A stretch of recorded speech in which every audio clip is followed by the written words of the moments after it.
하나님께서 우리에게 오늘 주시는 말씀 요한복음 10장 1절로부터 10절 말씀입니다. 신약성경 요한복음 10장 1절로부터 10절 말씀을 한 절씩 교독하겠습니다. 제가 먼저 말씀을 봉독하겠습니다.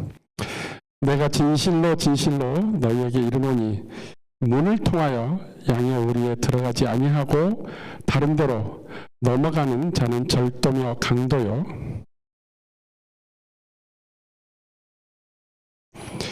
문지기는 그를 위하여 문을 열고 양은 그의 음성을 듣나니 그가 자기 양의 이름을 각각 불러 인도하여 내느니라.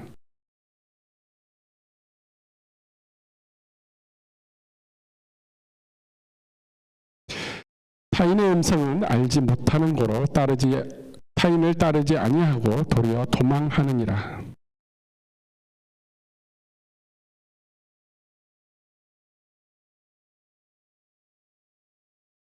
그러므로 예수께서 다시 이르시되 내가 진실로 진실로 너희에게 말하노니 나는 양의 문이라.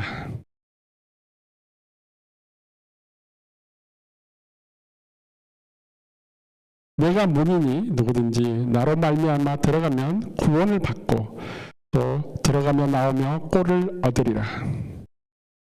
그것은 도둑질하고 죽이고 멸망시키려는 것뿐이요 내가 온 것은 양으로 생명을 얻게 하고 더 풍성히 얻게 하려는 것이라. 아멘. 함께 하나님의 말씀을 먹기 전에 기도로 준비하겠습니다. 기도하시겠습니다. 하나님 아버지 감사합니다. 지난 일주일 동안도 정말 눈동자같이 한 사람 한 사람을 강건하게 지켜주셨다가 주님의 전에 주님의 날에 불러주시고 함께 찬양하고 경배할 수 있도록 인도하심을 찬양합니다. 주님 이 시간을 축복하여 주셔서 저희가 요한복음 10장 1절로부터 10절로 말씀을 저에게 주신데 저희들이 그 말씀을 깨달아 알 수 있는 지혜를 더하시고 저의 마음을 오픈하셔서 진정 예수님께서 우리에게 말씀하고자 하는 것이 우리 삶에 어떻게 관련 있고 우리 삶에 어떠한 영양분을 주는지를 깨달아 알 수 있도록 주님 축복하여 주시옵소서. 감사드리며 예수 그리스도 이름으로 기도드렸습니다. 아멘. 지난 일주일간을 또 어떻게 보내셨습니까? 오늘부터 좀 늦가을이 지나고 이제 추위가 찾아오는 것 같아요. 저녁부터 영하 날씨로 떨어진다고 그럽니다. 특별히 감기 조심하시고 여러분들이 많은 사람들, 많은 인파로 갈 때는 마스크를 꼭 착용하는 것을 권면합니다. 특별히 오늘은 처음 출석하신 김선유 자매 함께 예배드리니 참 반갑습니다. 우리가 2주 전부터 예수 그리스도의 정체성, 우리의 구원자 되시다고 우리가 고백한 예수님이 자기 자신이 누구라고 말씀하신 그 정체성의 세 번째 시간. 첫 번째는 우리가 생명의 양식, 우리가 영혼이 다운되고 디프레션 있고 힘들고 아무것도 할 수 없고 내가 아무런 존재 같지도 않고 또 아무런 자신감이 없을 때 우리에게 다가오셔서 우리의 영혼의 생명의 양식을 넣어주시는 예수님, 생명의 양식되는 양식이라고 말씀하신 예수님을 만났었고, 두 번째는 이 세상에 빛으로 오신 예수님, 내가 힘들고 어둡고 아픈 가운데 또한 뭔가를 잘못했을 때 힘든 마음 가운데 빛을 주시는 예수님이라는 것을 우리가 함께 나누었습니다. 오늘은 그 세 번째로 나는 양의 문이다. 여기 영어로 표현하면 I am the gate for the sheep이라고 되어 있는데 gate라고 표현한 번역본도 있고 door라고 표현한 번역본도 있습니다. 사실 게이트와 도어의 큰 차이점은 그 건물에 지붕이 있으면 지붕이 있으면 도어라고 표현을 많이 합니다. 그리고 지붕이 없는 곳, 스타디움이라든지 밖에 울타리라든지 이런 곳에 들고 날고 하는 그 문을 가리켜서 게이트라고 또 표현을 합니다. 그 게이트든 도어든 그 관계없이 그 역할을 하는 예수님이라고 보시면 되겠습니다. 그 예수님이 말씀하신 대로 예수님이 자신을 위해서가 아니고 또 어떠한 특정된 사람들이 아니라 여기서 표현하는 양의 문이 되어 주신다는 거예요. 양을 위한 그 문이 되어 주신다는 것이기 때문에 먼저 우리가 그 양의 속성을 좀 알아보고 왜 예수님께서 양의 문이 되어 주신다는 것을 알기 위해서 사진 2장을 제가 가져왔습니다. 첫 번째 사진, 이게 예수님 당시 1세기에 들판에 양의 우리 모습입니다. 좀 지금과는 좀 약간 차이가 있죠. 문 밑에 지금 한 사람이 앉아 있죠. 이 사람을 문지기라고 표현합니다. 양의 목자하고는 별개의 의미로 그 문에서 지키면서 그 양들이 들어가고 나오는 것을 막고 또 통과를 할 수 있도록 허락해주는 그 역할을 하는 양의 모습, 양 우리의 문지기의 모습입니다. 그리고 펜스를 쳐놓은 게 아니라 돌담을 쳐서 그 양들이 늑대나 이리들로부터 보호받을 수 있도록 밖에서 안을 볼 수 없도록 그렇게 만들어 놓은 것입니다. 두 번째 그림을 보면은 양들을 인도하는 목자의 모습입니다. 양들이 목자의 뒤를 따르고 있는 모습. 양들은 목자가 앞서가면 절대로 양들의 그 목자의 앞을 먼저 앞질러서 가는 법이 없습니다. 그게 양들의 속성입니다. 특별히 양이라는 동물은 동물의 왕국, 동물의 세계 속에서 대표적으로 무방비한 동물 중에 한 사람이에요. 그 동물 중에 하나예요. 동물들은 각자 자기를 보호하고 방어할 만한 무슨 무기를 하나씩 다 가지고 있는데 이 양은 그렇지 않다는 겁니다. 날카로운 이빨도 없고 발톱도 없고 그런다고 코뿔소나 염소처럼 뿔이 있어서 상대방에게 위협을 가하는 것도 아니고 상대편의 이빨을 막을 만한 특별한 가죽도 있는 것도 아니고 또 카멜론처럼 자기를 보호해줄 만한 보호색을 자주로 바꾸는 그런 양도 아니고 또 뱀들처럼 타 동물들에게 치명상을 입힐 만한 독도 가지고 있지 않습니다. 또 이렇게 약한 동물은 보통 이런 특징이 있어요. 다리가 굉장히 빨라가지고 도망을 잘 간다든지 아니면은 냄새를 잘 맡아서 자기가 먹고자 하는 것들 아니면 자기를 죽이려고 하는 덮치려고 하는 동물들의 냄새를 잘 맡아서 후각이 발달된다든지 청각이 좀 좋았든지 아니면 시력이 좋아서 자기를 보호할 만한 뭔가 하나씩 가지고 태어납니다. 동물들이. 그런데도 불구하고 이 양은 그런 것들이 하나도 없어요. 빠르지도 않고 냄새도 잘못 맡고 귀도 잘 안 들리고 또 시력도 정확히 자기가 볼 수 있는 시력은 10m 그리고 그 물건이 무슨 물건이 있다라고 흐리흐리하게 안개 낀 정도 볼 수 있는 거리가 20m 그죠? 그래서 여기서 저쪽 벽 쪽까지 흐리하게 볼 수 있는 거예요. 우리 사람보다 훨씬 더 시력이 낮습니다. 그래서 그 앞에 뭐가 있는지 모르지만 가다 보다가 넘어지고 가다가 또 낭들이 떨어지기도 하고 앞에 가는 양을 따라가는 게 전부입니다. 그 정도로 양들은 빠르지도 않고 냄새도 못 맡고 청력도 좋지 않고 시력도 좋지 않는 그런데 특징이 있습니다. 양들은 고집불통입니다. 그 길로만 다녀요. 절대로 옆길로 세지 않고 그 길로만 다닙니다. 그래서 양이 지나간 길은 100마리가 지나간다 그러면 한 번 지나가면 그 길에 발자국이 난 곳에 풀들이 다 죽을 정도로 그렇게 고집불통인 게 양들의 속성입니다. 이렇게 약하고 어리석고 고집불통인 양들을 대변하기 위해서 예수님께서 양들의 문이 되어주시겠다는 것이 아닙니다. 예수님은 이렇게 약한 양에게 필요한 것이 무엇인가를 말씀해 주시기 위해서입니다. 이렇게 양들이 약하기 때문에 양들은 자기를 기르고 자기를 인도하는 목자에게 전적으로 의지한다는 것입니다. 그 목자가 아니면 양들은 이리나 늑대에 잡혀 먹히고 또 어디 가서 그 좋은 풀을 뜯을지 꼴을 먹을지 모르기 때문입니다. 양이 살아가기 위해서 반드시 필요한 게 무엇일까요? 우리 인간들이 살아가기 위해서 필수적으로 필요한 게 의식주, 이 세 가지죠. 이 의식주가 있어야 되는 것처럼 양들에게 필요한 것은 풍부한 풀, 꼴이죠. 풍부한 풀을 먹어야 되고, 그리고 늑대와 이리, 야생동물로부터, 코요테들부터 자기를 보호해줄 담장, 아니면 양의 우리가 반드시 필요합니다. 그리고 무엇보다 자기 자신들을 어디로, 푸른 초장으로 또 안전한 곳으로 인도해 줄 목자가 필요하다는 것입니다. 이 세 가지, 양들이 필요한 이 세 가지. 근데 예수님께서는 자신들을 늑대와 이리로부터 보호해주고 어두운 밤에 평안하게 잠을 청할 수 있는 평화롭고 안전한 장소로 인도해 줄 수 있는, 그 안전한 장소로 엔트런스, 들어갈 수 있는 문이 되어준다는 것을 말씀하신 것입니다. 한번 1절부터 한번 볼까요?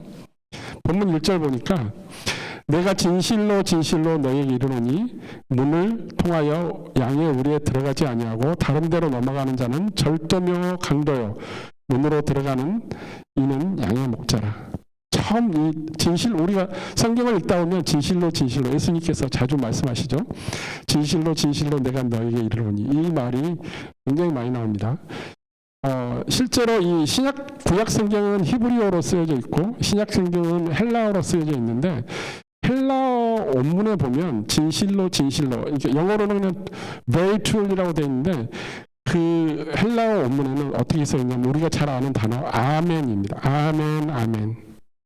이 아멘이란 단어가 그 문장의 마지막에 표현이 되면 어떤 의미냐면 내가 그 말씀에 동의하고 또 내가 그렇게 되기를 희망한다는 표현이에요. 우리가 기도한다든지 무슨 말씀을 읽는다든지 그러면 아멘 할 경우는 그 기도가 이루어지기를 원합니다. 나에게도 이루어지기를 원합니다. 그 말씀이 실제로 살아 움직여서 우리 가운데, 나의 삶 가운데 이루어지기를 원합니다 라고 해서 끝에 우리가 아멘으로 화답을 합니다. 그런데 지금처럼 문장 앞에 아멘, 아멘 두 번 나오는 경우에는 직접적이고 그리고 절대적인 진리의 표현이라는 것입니다.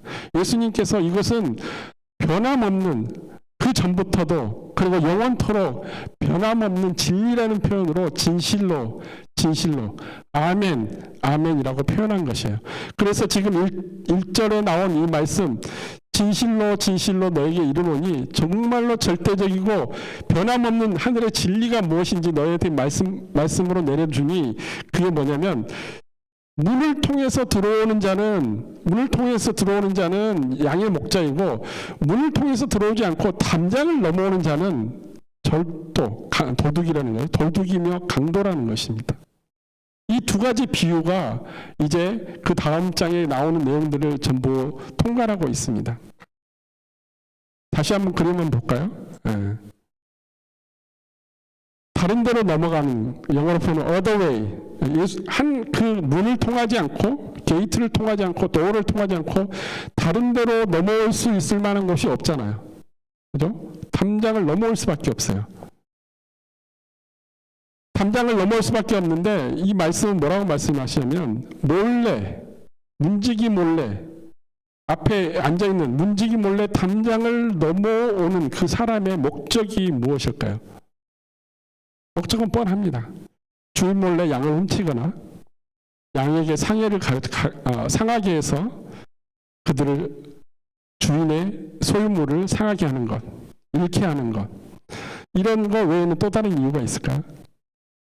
결국 이 양의 우리의 담장을 넘는 자는 양과 주인과의 관계를 단절시키는 겁니다. 그러니까 그 양 한 마리를 가져가 버리면, 훔쳐가 버리면 그 양과 주인과의 관계가 단절되고, 또 양들이 평화롭게 안전하게 그 우리 안에 있는데 그 우리의 평화를 파괴하는 자입니다.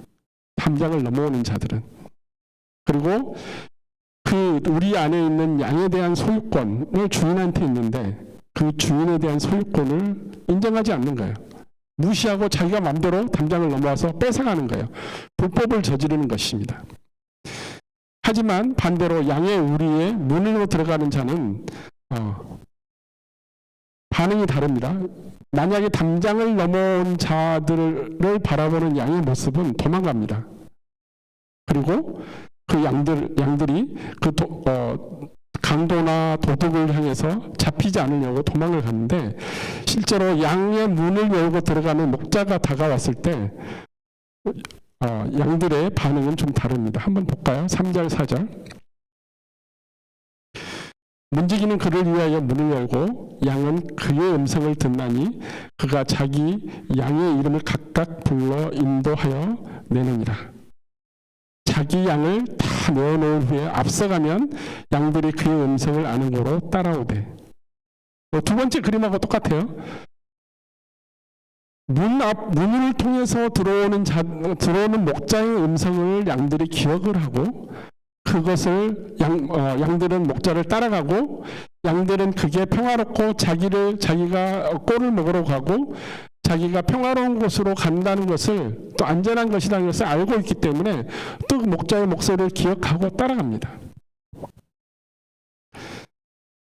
그래서 양들은 목자가 아닌 타인의 목소리에 대해서는 전혀 반응을 하지 않습니다.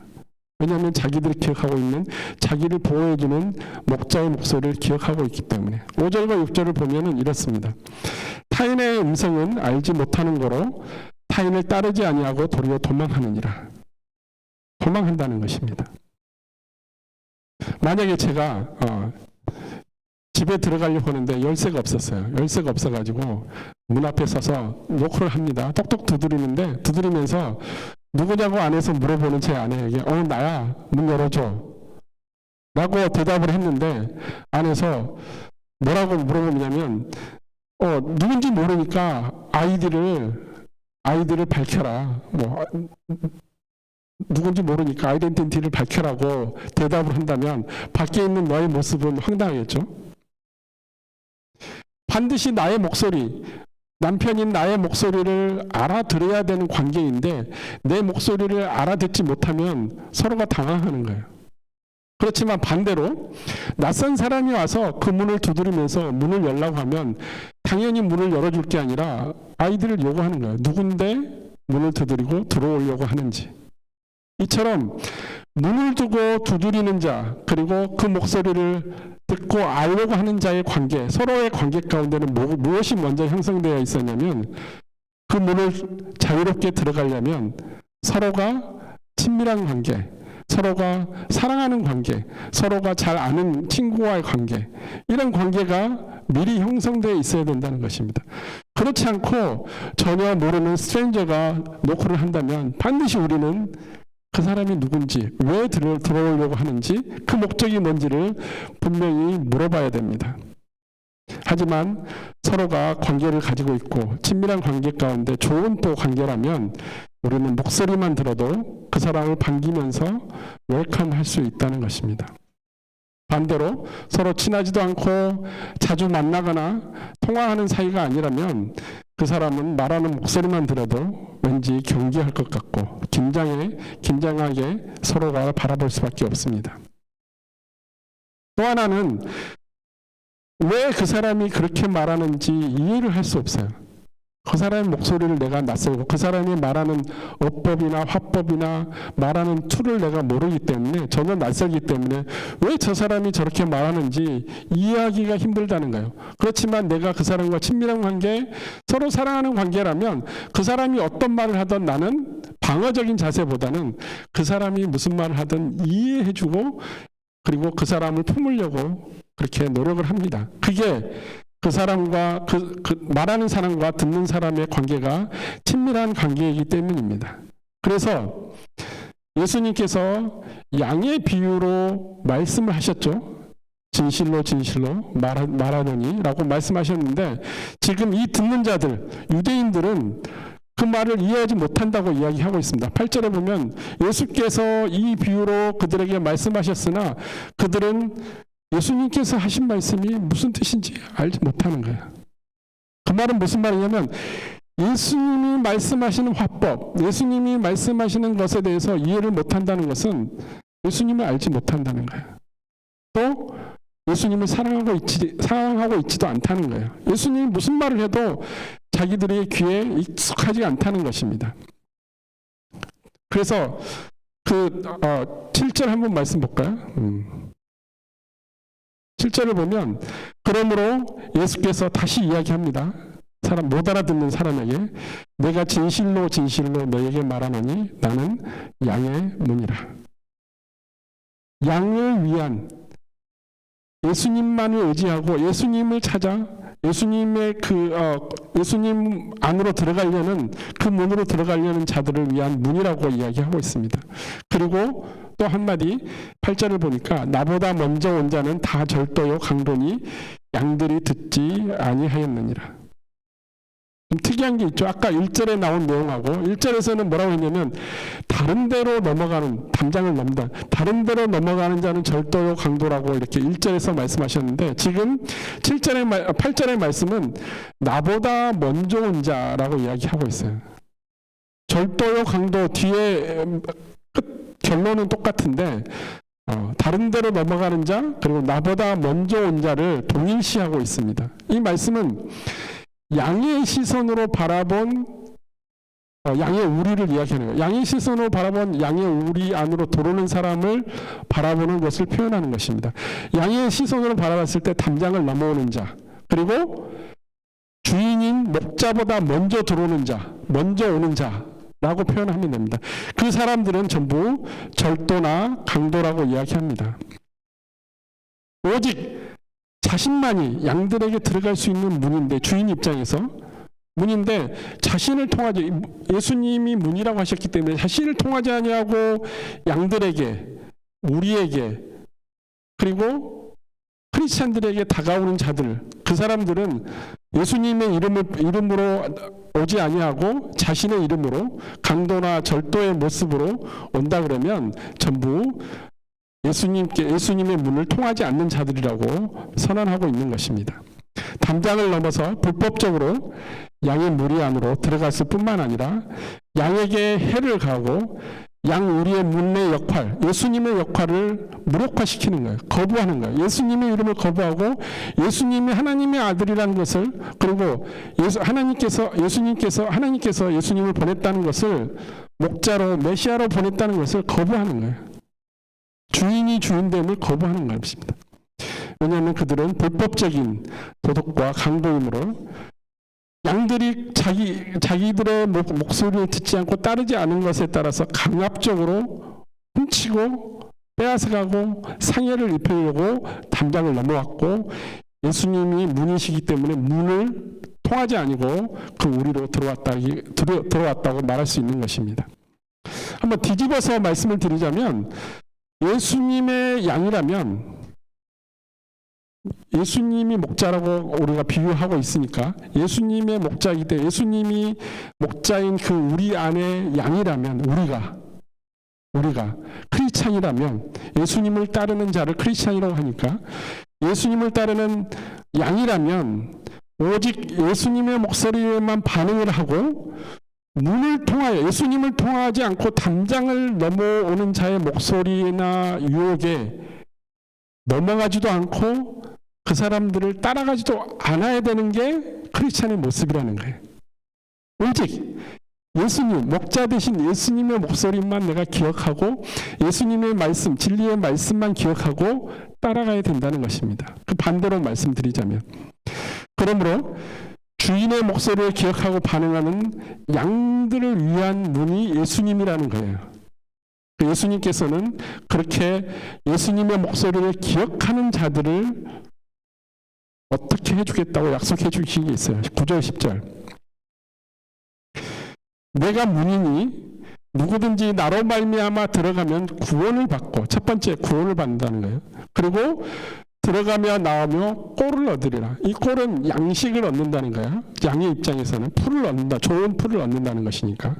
그렇지만 도둑이 오는 것은 도둑질하고 담장을 넘어온 자들 도둑질하고 죽이고 멸망시키기 위해서 오는 것뿐이기 때문에 그들을 따라가지 말라는 거예요. 그리고 예수님이 온 것은 양으로 생명을 얻게 하고 또 더 풍성히 얻게 하려는 것이라고 선언하고 있는 것입니다. 이게 예수님의 목소리를 기억해서 예수님의 말씀을 기억해서 따라가는 자, 예수님을 따라가는 자는 어떻게 해요? 구원을 받고 그리고 꼴을 얻고 생명을 얻을 뿐만 아니라 더 풍성히 얻을 수 있다고 예수님께서 약속해 주시는 내용입니다. 그래서 예수님을 통하여 들어가면 예수님께서는 우리에게 구원자, 우리를 죄 가운데에서 구원해 주시는 구원자가 된다는 것, 즉 오직 예수님만이 구원의 주님이심을 믿는다면 구원을 받을 것임을 약속해 주셨는데, 반대로 문을 통하지 아니하고 예수님을 통하지 아니하고 그 담장을 넘어오는 자들은, 또는 예수님보다 먼저 들어온 자들은 어떤 모습으로 우리에게 크리스찬들에게 다가오냐면 예수님의 탈을 쓴다는 거예요. 목자의 탈을 쓰고 우리에게 다가온다는 거예요. 이런 이제 뒤에 나가면은 거짓 선지자, 거짓 목자 이렇게 표현도 하는데, 예수님의 모습을 하고 웃는 모습으로, 사랑하는 모습으로 나타나지만 실제로 그 사람의 모습은 크리스찬들을 상하게 하고 크리스찬들을 넘어지게 하고 교회를 무너뜨리려고 하는 예수님의 탈을 쓴 도둑과 강도라는 사실을 기억하시기 바랍니다. 이들에 따르면, 이 강도나 도둑들에 따르면 결국 도둑질하고 죽이고 멸망시키는데 칼을 든 사람이라고 표현합니다. 칼을 든 강도. 왜냐하면 강도들은, 도둑과 강도의 다른 점은, 도둑은 물건만 훔쳐가지만 강도들은 무기를 소지하고 있으면서 상해를 가고 물건을 가져가는 사람을 강도라 그러니까 이 강도들이 반드시 심판을 받을 것이라고 말하고 있습니다. 우리 삶 속에서 담장을 넘어온 자와 또 예수님보다 먼저 온 자, 우리 1절과 7절 말씀처럼, 8절 말씀처럼 예수님이 문이신데 문을 통하지 아니하고 또 담장을 넘어온 자들, 그리고 예수님보다 먼저 온 자들, 이 사람들을 어떻게 우리가 분별해서 구분할 수 있을까요?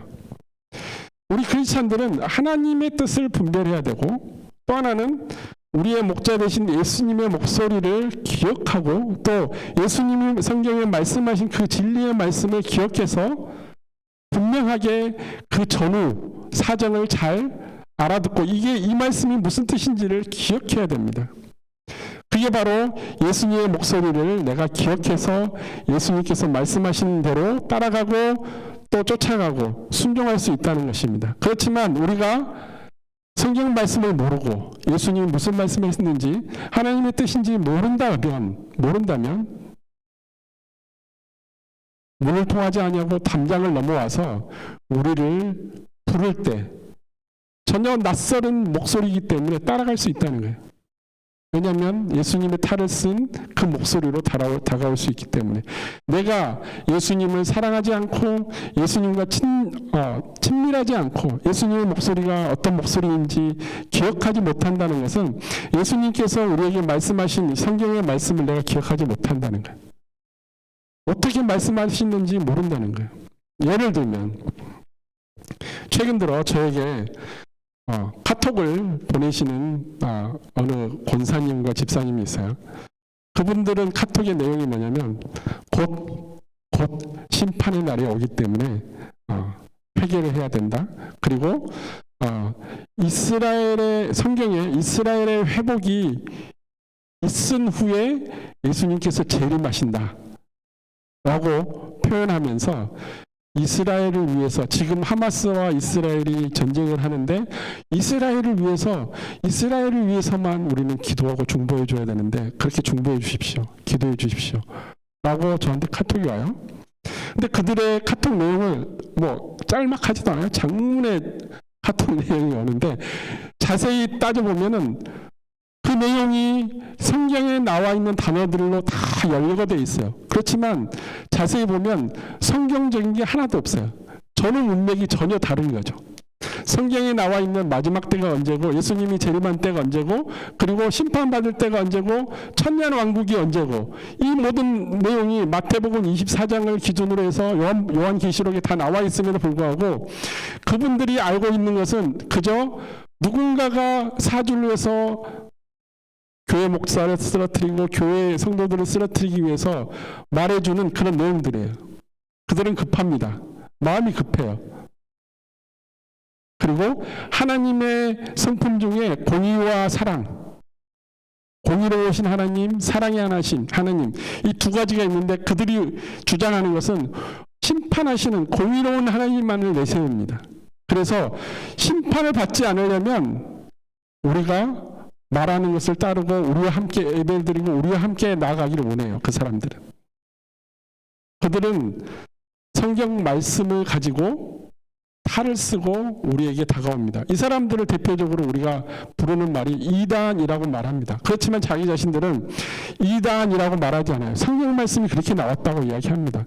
그렇지만 예수님께서 오셔서 심판을 주러 오시는 때는 이미 요한계시록에 나온 것처럼 천년왕국이 지난 뒤에 천년왕국이 오려면 어떻게 되냐면 사탄과 마귀를 천년 동안 가둬놔야 돼요. 그리고 사탄과 마귀들을 천년 동안 가둬놓기 전에 무엇을 해야 되냐면 예수님께서 공중재림을 먼저 하셔야 돼요.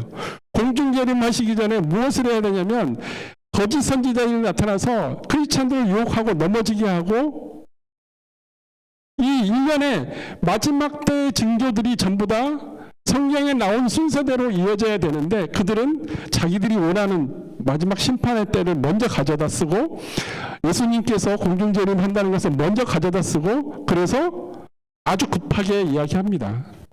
거기 있지 말고 이쪽으로 오라는 거예요. 그게 예수님의 탈을 쓰고 예수님이 성경 말씀으로 진리의 말씀을 자기들이 하고자 하는 말들로 탈을 쓰고 우리에게 다가옵니다. 그리고 예수님에게 가지 말고 예수님이 아닌 다른 의의가 있다고 이야기해요. 그게 그들이 주장하는 행위입니다. 우리가 행위해야만 구원을 얻을 수 있다고 이야기해요. 예수님의 이름을, 예수님이 우리를 구원해 주시기 위해서 십자가에서 못 박혀 죽으시고 3일 만에 부활하셨다는 이 사실을 그들도 인정을 하지만 그건 50%. 100% 내가 구원을 받으려면 예수님을 믿을 뿐만 아니라 행위로도 율법으로도 구원을 받을 수 있다고 이야기해요. 예수님이 구원의 문이 아니라 구원의 문인 건 맞는데 예수님도 구원의 문이지만 이쪽에 있는 율법도 마찬가지로 구원을 받을 수 있어. 이건 전통적으로 유대인들이 주장하는 거예요. 예수님을 거부하기 때문에. 행위로도 구원을 받을 수 있다고 생각을 해요. 십계명만 다 지키면 의로운 자가 되어서 구원을 받을 수 있다고 생각해요. 그렇지만 이 세상에는 모든 인간들은 완벽하고 십계명을 다 지킬 만한 온전한 인간이 없다고 성경 말씀에도 선포하고 있습니다. 오직 예수님을 믿는 믿음으로만 구원을 받을 수 있다는 것을 기억하시기 바랍니다. 그들은 어떻게 또 다가오냐면 자기가 예수님의 참 제자라고 2000년 전에 예수님께서 예언하신 내용의 제자라고 이야기를 하고 또 자기가 또 제자라고 말하는 사람도 있어요. 예수라고 말하는 사람도 있어요.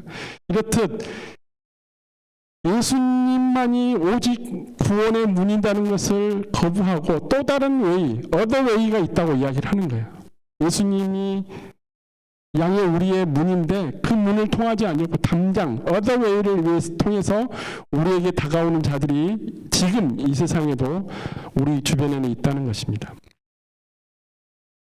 그래서 우리는 먼저 우리도 양처럼 목자 되신 예수님만을 먼저 의지해야 된다는 거예요. 예수님만을 의지해야 된다는 거예요. 양들이 아무것도 없고 날카로운 이빨도 없고 발톱도 없고 후각청각 자기를 보호할 만한 아무것도 없지만은 오직 예수님, 목자 되신 예수님만을 의지하면서 따라가서 꿀을 먹고 평안하게 잠잘 수 있는 것, 잠을 청할 수 있는 것처럼 우리 또한 마찬가지로 생명을 얻고 구원을 얻고 그리고 평강 가운데 살아가기 위해서는 오직 예수님만을 의지해야 된다는 것입니다. 또한 구원과 풍성한 생명을 얻을 수 있는 그 길로 들어갈 수 있는 문은 오직 예수님 한 분이라는 것을 믿으시기 바랍니다. 그러면 우리도 양처럼 예수님과 친밀한 대화를 할 수 있고 예수님의 목소리를 우리가 기억할 수 있고 또 예수님께서 인도해 주신 그 길을 따라 예수님의 뒤를 따라 걸어갈 수 있고 예수님을 따르는 참 크리스찬이 될 수 있고 그리고 그 생명의 길, 그 진리의 길을 우리가 누리는 삶을 오늘부터도 내일부터도 이 세상을 살아가면서 항상 풍성하게 누릴 수 있다는 것입니다. 요한계시록 3장 20절을 한번 보시면 볼지어다 내가 문 밖에 서서 두드리노니 누구든지 내 음성을 듣고 문을 열면 내가 그에게로 들어가 그와 더불어 먹고 그는 나와 더불어 먹으리라. 이게 예수님에게 가면은 문이신 예수님에게 가면은 생명을 얻고 꼴을 얻고 또 풍성이 얻는다고 다시 한번 요한계시록에 선포하고 있는 것입니다. 그러므로 우리는 구원을 인도하실 문이 되어주신 예수님과 관계 가운데 친밀해야 되고 또 예수님께서 말씀하신 것처럼 예수님의 사랑 안에 거한다고 예수님을 사랑해야만 내가 예수님을 사랑해야만 예수님 사랑 안에 거할 수 있고 또 내가 예수님의 사랑 안에 거하면 내가 예수님을 사랑하면 하나님 사랑 안에 거하는 예수님 안에 거함으로 인해서 하나님 안에 하나님의 사랑 안에 하나님의 뜻 가운데 거하는 삶을 살 수 있다는 것입니다. 예수님을 의지하면 양들이 목자를 의지해서 목자와 함께 생활하는 것처럼 예수님을 따라가고 예수님의 말씀을 기억하고 또 예수님의 목소리를 기억해서 순종하는 우리가 되기를 원합니다. 다시 한번 본문 1절과 2절을 한번 볼까요? 내가 진실로 진실로 너에게 이르노니 문을 통하여 양의 오리에 들어가지 아니하고 다른 데로 넘어가는 자는 절도며 강도요 문으로 들어가는 이는 양의 목자라. 여러분은 다른 데로 들어오는 자들을 선택하시겠습니까? 아니면 양의 문으로 들어오는 양의 목자를 선택하시겠습니까? 여러분들이 귀담아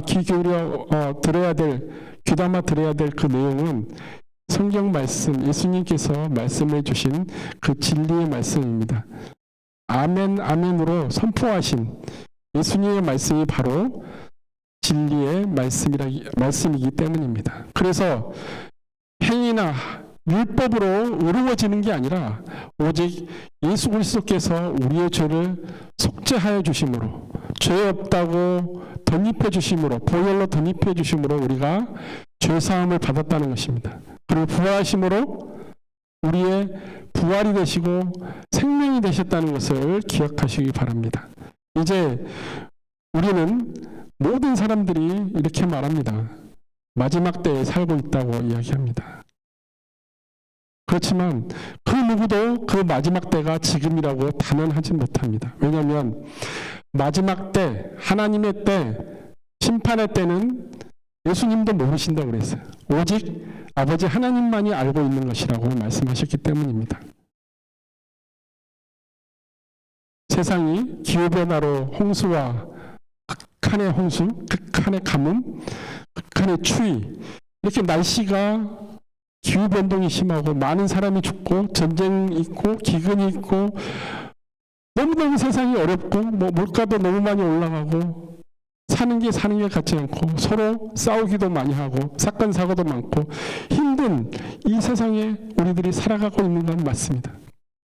하지만 그것을 우리가 단적으로 성경에 말씀하는 마지막 때라고 우리가 단언할 수 없는 것은 그때를 우리가 알 수 없기 때문입니다. 그렇지만 마태복음 24장에 나온 것처럼 하나님께서 예수님을 통해서 마지막 때에는 이런 모습이 일어날 거야 라고 하는 그 내용들이 마태복음 24장에 쭉 나옵니다. 그 첫 번째 징조가 뭐냐면 마태복음 24장 3절부터 제가 간단하게 읽어드리겠습니다.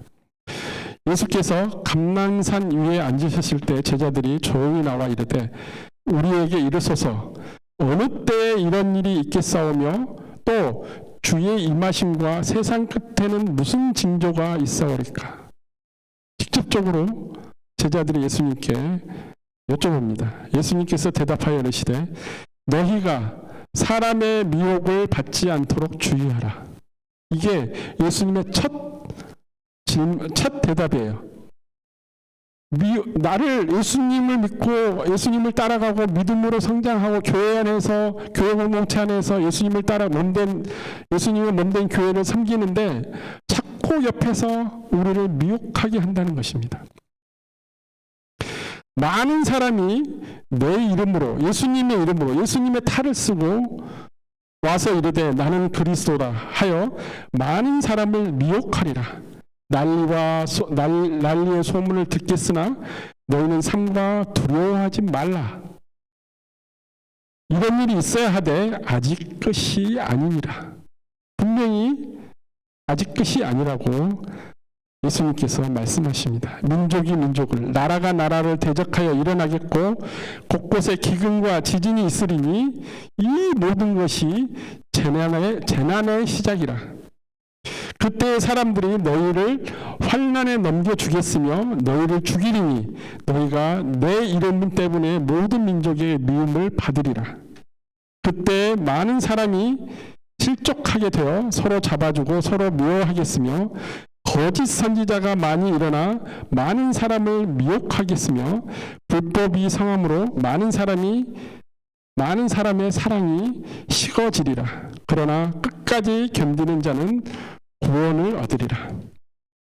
이 천국 복음이 모든 민족에게 증언되기 위하여 온 세상에 전파되리니 그제야 끝이 오리라.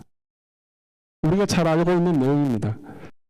예수님의 복음이 모든 민족, 이 세상 모든 민족, 오지에 있는 모든 민족에게 예수님의 복음이 전파되는 때, 그때에 끝이 온다고 예수님께서 선포하고 있습니다. 그래서 예수님 어서 오십시오라고 간증하고 또 기도하고 또 그러길 바라는 모든 선교사들과 선지자들이 이 세상 모든 끝에 예수님의 복음을 전하기 위해서 선교사로 파송되고 그 어려운 오지로 달려가서 선포하는 겁니다. 예수님의 복음을, 예수님을 믿으라고.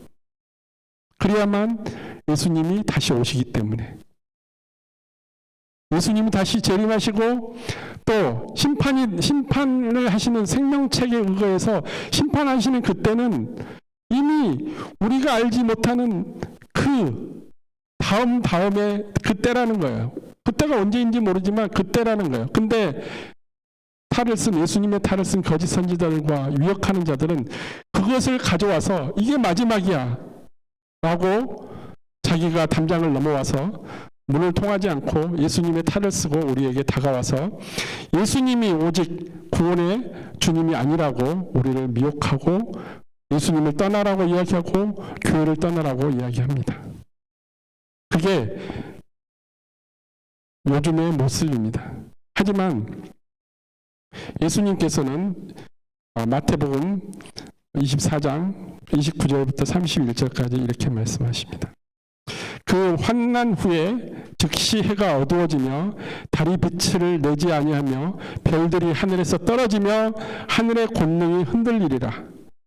그때 인자의 징조가 하늘에서 보이겠고 그때 땅의 모든 족속들이 통곡하며 그들이 인자의 구름을 타고 능력과 큰 영광으로 오는 것을 보리라. 그가 큰 나팔 소리와 함께 천사들을 보내리니 그들이 그의 택하신 자들을 하늘 이 끝에서 저 끝까지 사방에서 모으리라.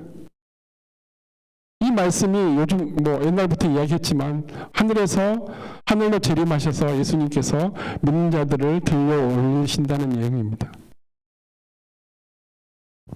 그리고 이 징조가 어떻게 일어나냐면 해가 어두워지고 달이 빛을 내지 아니하고 별들이 하늘에서 떨어지고 이런 징조가 일어난다는 거예요. 그래서 이 징조가 일어나기 전에는 예수님께서 오시지 않는다는 거예요. 이 환난이 일어나기 전에 거짓 선지자들이 나타나서 미혹하기 전에는 이 환난이 또한 일어나지 않는다는 거예요.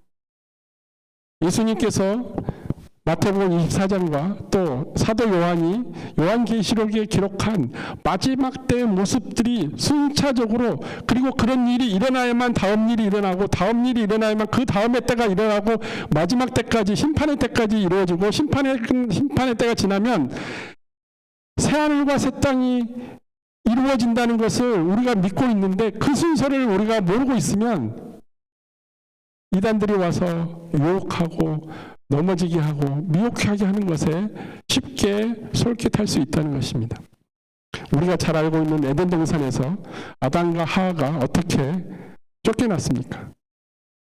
옛뱀, 곧 사탄이 하나님의 말씀을 살짝 뒤틀잖아요. 하나님의 말씀을. 자기 자신도 다 알고 있어요. 하나님께서 그 동산 가운데 있는 선악과를 따먹지 말라는 것을 사탄 자신도 알고 있습니다. 그렇지만 이브에게 이야기합니다. 하나님께서 진정 이 동산에 있는 나무들의 열매를 먹지 말라고 하더냐. 이렇게 살짝 꼽니다. 뒤틉니다. 그래서 아니야. 다 먹을 수 있는데 이것만 먹지 말라는 거야. 아니야. 그건 먹어도 돼. 먹으면 하나님처럼 선과 악을 다 알아버릴까 걱정해서 너희들한테 못 먹는 거지, 먹으면 더 좋아질 거야. 거짓말을 합니다. 그렇지만 우리가 하나님의 말씀을 정확히 모르고, 예수님의 말씀을 정확히 모르고, 진리의 말씀을 우리가 정확히 모르면서 크리스천 생활을 하고 믿음 생활을 하게 된다면, 옆에 와서 사탄처럼, 마귀처럼, 거짓 선지자처럼 우리의 말씀을 살짝 뒤틀어서 이야기할 때 우리가 대응을 못한다는 거예요. 넘어가게 된다는 거예요. 결론을 맺겠습니다. 예수님께서 베드로에게 물으신 것처럼 오늘 다시 여러분 한 분 한 분에게 다시 묻겠습니다. 여러분들이 크리스찬으로 살아가면서, 예수님을 따르면서 예수님을 누구라고 생각하면서 살아가고 있습니까? 예수님은 과연 내 삶에 어떤 존재로 나에게 다가와서 나와 동행하고 있냐는 것입니다.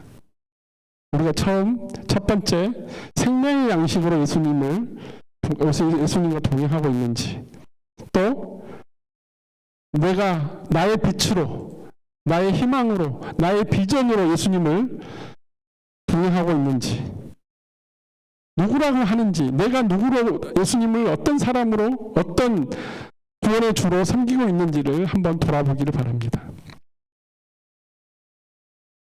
오늘 우리가 살아가고 있는 이 모습에도 우리가 구원을 받고 또 약속해 주신 것처럼 풍성한 양식, 풍성한 꼴을 먹을 수 있는 그런 통로가 되어주신다는 예수님의 약속은, 우리의 전제 조건이 뭐냐면 그분만을 의지하는 겁니다. 그분께 기도하고 그분의 말씀대로 순종하고 그분께서 우리에게 주신 그 말씀의 언약을 붙잡을 때 비로소 우리의 기도가 응답되고, 그리고 우리의 삶이 평화롭고 평안 가운데 안전하게 흔들리지 아니하고 믿음 가운데 풍성한 삶을 살 수 있다는 것입니다. 이것이 예수님께서 우리에게 문이 되어 주신다는, 그 풍성한 꼴을 먹은 푸른 초장으로 갈 수 있는 엔트런스, 문이 되어 주신다는 세 번째 약속인 것입니다. 그래서 여러분 한 분 한 분이 예수님을 진정한 구주로, 그리고 생명의 문으로 기억하며, 그리고 활용하고 우리 삶 가운데 동행하는 여러분 한 분 한 분 되시기를 예수님의 이름으로 축복합니다. 함께 기도하시겠습니다. 아버지 하나님, 감사합니다. 저희를 지극히 사랑하셔서 독생자 아들 예수 그리스도를 우리의 메시아로, 구원자로, 또 우리의 죄를 사하여 주시고 십자가에서 우리를 살리신 그 구주로 보내주심을 감사드립니다. 특별히 우리가 예수 그리스도만을 의지하고 예수 그리스도를 통해서 믿음만으로 구원을 얻을 수 있도록 그 문을 열어주시니 감사합니다. 주님, 오픈 펠로십 처치를 통해서 오직 예수님만이 우리의 구주라고 고백하는 이곳에 모인 성도 한 사람 한 사람을 기억하여 주시고 그 이름을 불러주시고 인도하여 주셔서 정말 풍성한 삶을 누릴 수 있도록 그들의 삶 가운데 동행하여 주시옵소서. 기도할 때마다 응답하여 주시고 또 힘들 때마다 손 붙잡고 일으켜 세워 주시옵소서. 오직 주님만을 찬양하며 예수 그리스도 이름으로 감사하며 기도드렸습니다. 아멘.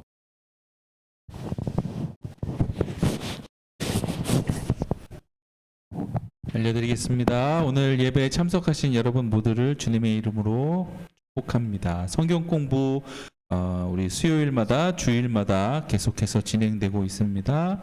성경 공부 참석하셔서 하나님의 말씀을 더욱더 깊이 깨닫는 시간 되기를 바랍니다. 곧 있으면 성탄절이에요. 벌써 2023년도 마지막이 다가오고 있습니다. 아기 예수 그리스도를 기다리는 한 주 한 주를 우리가 대강절이라고 부릅니다. 그래서 이번에는 4번의 대강절이 있습니다. 12월 3일부터 24일까지 아기 예수를 기다리며 여러분 예배, 주일 예배 꼭 참여해 주시고 특별히 12월 24일 주일 때 우리 크리스마스 성탄절 예배를 드릴 거고 그때 우리 청년들과 여러 어른들 또 우리 학생부들 함께 참여하셔서 합창을 할 거예요. 여러분들 참여해 주시면 감사하겠습니다. 그리고 12월 27일 수요일에는 우리 교인들이 다 같이 모이셔서 맛있는 음식을 서로 나누면서 교제하는 시간 갖도록 하겠습니다. 옥빌 펠로우십 철치 교회 인터넷 홈페이지가 지금 아직도 이렇게 리폼되고 있습니다. 관심 가져주시고 또 oakvillechurch.ca로 들어오셔서 한번 살펴봐 주시면 감사하겠습니다. 예배 후에 식사하시면서 교제 나누도록 하겠습니다.